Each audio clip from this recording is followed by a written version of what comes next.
হরে কৃষ্ণ, রাধে রাধে। সকল কৃষ্ণ ভক্ত সেবা সমিতির দর্শক বন্ধুদের জানাই আমার দণ্ডবত প্রণাম। আজকের আমাদের আলোচ্য বিষয় হচ্ছে একাদশী। কবে এই একাদশী? এই একাদশীর বিধি বা কী? এই একাদশীর মাহাত্ম্যই বা কী? এই একাদশী কে পালন করেছিলেন? এই একাদশীর পালনের সময়সূচি বা কী? জানতে হলে ভিডিওটি স্কিপ না করে শেষ পর্যন্ত দেখুন। বৈশাখ মাসের শুক্লপক্ষের এই একাদশীর নাম মোহিনী একাদশী। এই একাদশী পালন করা হবে 8ই মে বৃহস্পতিবার এবং একাদশী পালন করা হবে ঠিক তার পরের দিন অর্থাৎ শুক্রবার ভোর 4:57 থেকে সকাল 9:21 পর্যন্ত। একাদশী ব্রত হচ্ছে সর্বশ্রেষ্ঠ ব্রত। যত ব্রত আছে তার মধ্যে এই একাদশী ব্রত হচ্ছে সর্বশ্রেষ্ঠ। ভগবান শ্রীকৃষ্ণের অতি প্রিয় ব্রত। এই একাদশী ব্রত আমাদের সমস্ত পাপ বিনষ্ট করে দেয়।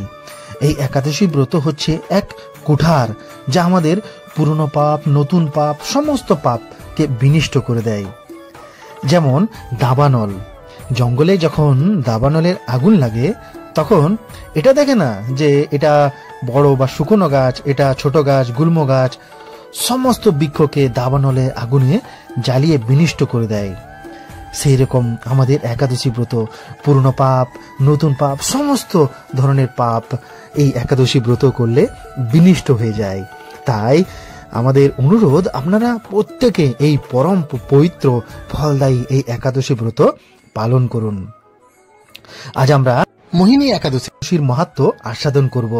এই একাদশীর মাহাত্ম্য আস্বাদন করলে একাদশী ব্রতের সম্পূর্ণ ফল লাভ হয়। বলুন হরি বল। ভগবান এত করুণাময়। ভগবান ভাবলেন যদি নির্জলা বা সজলা একাদশী ব্রত যদি ভক্তের কষ্ট হয়, তাই ভগবান এই একাদশী ব্রত যাতে প্রত্যেকে করতে পারে, সেই জন্য ভগবান সফলা একাদশীর বিধান বলেছেন। প্রত্যেকের উচিত এই অভীষ্ট ফল প্রদানকারী এই একাদশী ব্রত করা উচিত। নারী পুরুষ নির্বিশেষে 8 থেকে 80 বছর বয়স পর্যন্ত যে কোনো ব্যক্তি এই ভক্তি সহকারে এই একাদশী ব্রত পালন করা কর্তব্য। একাদশী ব্রত নিষ্ঠার সঙ্গে পালনের জন্য আমাদের আরও বেশ কিছু বিষয়ের ওপর সজাগ দৃষ্টি রাখতে হবে। যেমন একাদশী ব্রত পালনের আগের দিন রাত্রে 12টার আগে আমরা অন্নভোজন সম্পন্ন করে নেব এবং ঘুমোতে যাওয়ার আগে আমরা দাঁত ব্রাশ করে ঘুমোতে যাব। তাতে কি হবে, আমাদের দাঁতে ও মুখে লেগে থাকা অন্ন পরিষ্কার হয়ে যাবে এবং একাদশীর দিন যাতে রক্তক্ষরণ না হয় সেই দিকে আমাদের সজাগ দৃষ্টি রাখতে হবে। তাই আমরা যখন সবজি আমান্য করব তখন সেই বিষয়ে আমরা সতর্কতা অবলম্বন করব। আসলে একাদশী ব্রত পালনের একমাত্র প্রকৃত উদ্দেশ্য কেবলমাত্র উপোস করা নয়। আমরা নিরন্তর ভগবানের নাম স্মরণ, মনন ও শ্রবণ কীর্তনের মাধ্যমে একাদশীর দিন আমরা অতিবাহিত করব।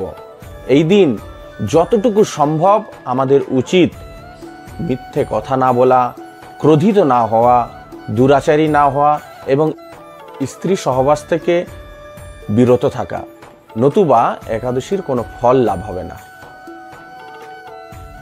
একাদশীর আগের দিন, দশমীর দিন, আমরা একাদশী পালনের যে সংকল্প রয়েছে সেই সংকল্প মন্ত্র পাঠ করে আমরা একাদশী পালনের জন্য ব্রত করব এবং একাদশীর পরের দিন দ্বাদশীতে যে নির্দিষ্ট সময়ের কথা আমরা উল্লেখ করেছি আগেই, সেই নির্দিষ্ট সময়ের মধ্যে আমরা পারণ মন্ত্রের দ্বারা আমরা পালন করব। এবার মোহিনী একাদশীর মাহাত্ম্য কথা আমি পাঠ করে শোনাবো। আপনারা কৃপাপূর্বক মনোযোগ সহকারে শ্রবণ করুন। কর্মপুরাণে বৈশাখ শুক্লপক্ষে মোহিনী একাদশীর ব্রত মাহাত্ম্য বর্ণনা করা হয়েছে। মহারাজ যুধিষ্ঠির বললেন, হে জনার্দন, বৈশাখ মাসের শুক্লপক্ষিয়া একাদশীর কি নাম, কি ফল, কি বিধি, এই সকল কথা আমার নিকট বর্ণনা করুন। তদুত্তরে ভগবান শ্রীকৃষ্ণ বললেন, হে ধর্মপুত্র, আপনি আমাকে যে প্রশ্ন করেছেন, পূর্বে শ্রী রামচন্দ্রও বশিষ্ঠের কাছে এই একই প্রশ্ন করেছিলেন। তিনি জিজ্ঞাসা করেছিলেন, হে মুনিবর, আমি জনক নন্দিনী সীতার বিরহজনিত কারণে বহু দুঃখ পাচ্ছি, তাই একটি উত্তম ব্রতের কথা আমাকে বলুন, যার দ্বারা সর্বপাপ ক্ষয় ও সর্বসুখ বিনষ্ট হয়। এই কথা শুনে বশিষ্ঠদেব বললেন, হে রামচন্দ্র, তুমি উত্তম প্রশ্ন করেছ। যদিও তোমার নাম গ্রহণই মানুষ পবিত্র হয়ে যায়, তবুও লোকের মঙ্গলের জন্য তোমার কাছে সর্বশ্রেষ্ঠ ও পরম পবিত্র একটা ব্রতের কথা বলছি। বৈশাখ মাসের শুক্লপক্ষের একাদশী মোহিনী নামে প্রসিদ্ধা। এই ব্রত প্রভাবে মানুষের সকল পাপ, দুঃখ ও মোহজাল অচিরেই বিনষ্ট হয়ে যায়। তাই মানুষের উচিত সকল পাপ ক্ষয়কারী ও সর্ব দুঃখ বিনাশিনী এই একাদশী ব্রত পালন করা। একাগ্র চিত্তে তার মহিমা তুমি শ্রবণ করো। এই কথা শ্রবণ মাত্রেই সমস্ত পাপ বিনষ্ট হয়ে যায়। পবিত্র সরস্বতী নদীর তীরে ভদ্রাবতী নামে এক সুশোভনা নগরী ছিল। চন্দ্রবংশজাত ধৃতমান নামে এক রাজা সেখানে রাজত্ব করতেন। সেই নগরীতে ধনপাল নামে এক বৈশ্য বাস করতেন। তিনি ছিলেন পুণ্যকর্মা ও সমৃদ্ধশালী ব্যক্তি। তিনি নলকূপ, জলাশয়, উদ্যান, মঠ ও গৃহ ইত্যাদি নির্মাণ করতেন। তিনি ছিলেন বিষ্ণু ভক্তি পরায়ণ ও শান্ত প্রকৃতির মানুষ। সুমনা, দীপ্তমান, মেধাবী, সুকৃতি ও দৃষ্টবুদ্ধি নামে তার 5 জন পুত্র ছিল। পঞ্চম পুত্র দৃষ্টবুদ্ধি ছিল অতি দুরাচারী। সে সর্বদা পাপ কার্যে লিপ্ত থাকত। পরস্ত্রী সঙ্গী, বেশ্যাসক্ত, লম্পট ও দুধ ক্রীড়া প্রভৃতি পাপে সে অত্যন্ত আসক্ত ছিল। দেবতা, ব্রাহ্মণ ও পিতামাতার সেবায় তার একেবারেই মতি ছিল না। সে অনার্য কার্যে রত, দুষ্ট স্বভাব ও পিত্তধন ক্ষয়কারক ছিল। সব সময় সে অভক্ষ ভক্ষণ ও সুরাপানে মত্ত থাকত। পিতা ধনপাল একদিন পথে চলছিলেন। হঠাৎ তিনি দেখতে পেলেন দৃষ্টবুদ্ধি এক বেশ্যার গলায় হাত রেখে নিঃসংকোচে ঘুরে বেড়াচ্ছেন। তার নির্লজ্জ পুত্রকে এইভাবে চৌরাস্তায় ভ্রমণ করতে দেখে তিনি অত্যন্ত মর্মাহত হলেন। এই কুস্বভাব দর্শনে ক্রুদ্ধ হয়ে তিনি তাকে গৃহ থেকে বার করে দিলেন। তার আত্মীয় স্বজনও তাকে পরিত্যাগ করল। সে তখন নিজের অলঙ্কার আদি বিক্রি করে জীবন অতিবাহিত করত। কিছুদিন এইভাবেই চলার পর অর্থাভাব দেখা গেল। ধনহীন দেখে সেই বেশ্যাগণও তাকে পরিত্যাগ করল। অন্ন বস্ত্রহীন দৃষ্টবুদ্ধি ক্ষুধা তৃষ্ণায় অত্যন্ত কাতর হয়ে পড়ল। অবশেষে নিজের গ্রামে সে চুরি করতে শুরু করলো। একদিন রাজপ্রহরী তাকে ধরে বন্দি করল, কিন্তু পিতার সম্মানার্থে তাকে মুক্ত করে দিল। এইভাবে বার কয়েক সে ধরা পড়ল ও ছাড় পেল, কিন্তু তবুও সে চুরি করা বন্ধ করল না। তখন রাজা তাকে কারাগারে বদ্ধ করে রাখলেন। বিচারে সে কষাঘাত দণ্ডভোগ করল। কারাভোগের পর অন্য উপায়ে দৃষ্টবুদ্ধি বনে প্রবেশ করল। সেখানে সে পশু পাখি বধ করে তাদের মাংস ভক্ষণ করতে লাগলো।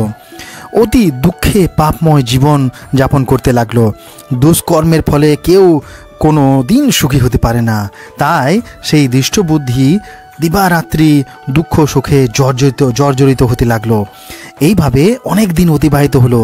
কোনো পুণ্য ফলে সহসা একদিন সে কৌডিন্য ঋষির আশ্রমে উপস্থিত হলো। বৈশাখ মাসের ঋষিবর গঙ্গা স্নান করে আশ্রমের দিকে প্রত্যাবর্তন করছিলেন। শোকাকুল দৃষ্টবুদ্ধি তার সম্মুখে উপস্থিত হলো। ঘটনাক্রমে ঋষির বস্ত্র হইতে এক বিন্দু জল তার গায়ে পড়ল। সেই জলস্পর্শে তার সমস্ত পাপ দূর হলো। হঠাৎ তার শুভবুদ্ধির উদয় হলো। ঋষির সামনে সে কৃতাঞ্জলি পুটে প্রার্থনা করতে লাগলো, হে ঋষিশ্রেষ্ঠ, হে যে পুণ্যর প্রভাবে আমি এই ভীষণ দুঃখ যন্ত্রণা থেকে মুক্ত লাভ করতে পারি, তার কৃপা করে আমাকে বলুন। আপনি কৃপা করে তা আমাকে বলুন। ঋষিবর বললেন, বৈশাখ মাসের শুক্লপক্ষে মোহিনী নামে যে প্রসিদ্ধ একাদশী আছে, তুমি সেই ব্রত পালন করো। এই ব্রতের ফলে মানুষের বহু জন্মার্জিত পর্বত পরিমাণ যে পাপ রাশি তাও সব ক্ষয় হয়ে যায়। মহামুনি বশিষ্ঠ বললেন, কৌডিন্য ঋষির উপদেশ শ্রবণ করে প্রসন্ন চিত্তে দৃষ্টবুদ্ধি সেই ব্রত পালন করল। হে মহারাজ, রামচন্দ্র এই ব্রত পালনে সে নিষ্পাপ হলো, দিব্য দেহ লাভ করল। অবশেষে গরুড়ে আরোহণ করে সকল প্রকার উপদ্রবহীন বৈকুণ্ঠ ধামে গমন করল। হে রাজন, ত্রিলোকে মোহিনী ব্রত থেকে আর শ্রেষ্ঠ ব্রত নেই। যজ্ঞ, তীর্থস্থান, দান ইত্যাদি কোনো পুণ্য কর্মই এই ব্রতের সমান নয়। এই ব্রত কথা শ্রবণ কীর্তনে সহস্র গোদানের ফল লাভ হয়। সবাই বলুন হরি বল, সবাই দুহাত তুলে বলুন হরে কৃষ্ণ কৃষ্ণ কৃষ্ণ হরে হরে, হরে রাম রাম রাম হরে হরে, হরে কৃষ্ণ কৃষ্ণ কৃষ্ণ হরে হরে, হরে রাম রাম রাম হরে হরে, হরে কৃষ্ণ কৃষ্ণ কৃষ্ণ হরে হরে, হরে রাম রাম রাম হরে হরে। হরি বল।